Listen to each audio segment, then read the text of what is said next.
تخيلوا، فتاة بعمر 15 تزوج قسرا لتطلق بعد عام، ومن ثم يتم إرغامها مرة أخرى لتتزوج برجل يكبرها بالعمر، لتطلق مرة أخرى لتصبح أما مطلقة وهي لم تتجاوز 18.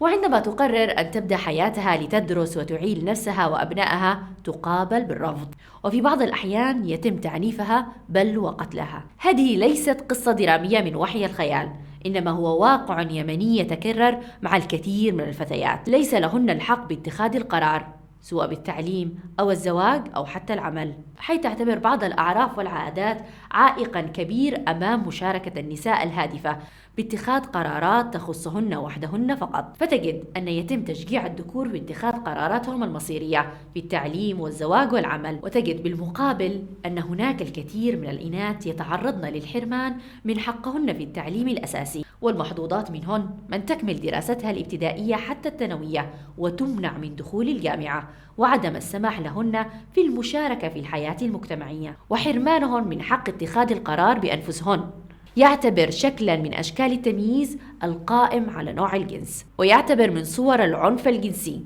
وعدم المساواة بين الرجل والمرأة.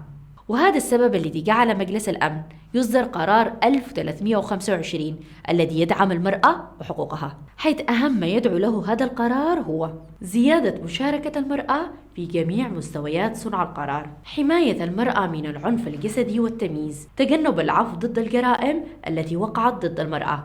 كما هناك العديد من المنظمات التي تقوم بالتوعية بأهمية ضرورة إشراك المرأة باتخاذ القرارات، مثل اتحاد نساء اليمن التي تحرص على تعزيز الحقوق المدنية للمرأة وتمكين المرأة في اليمن.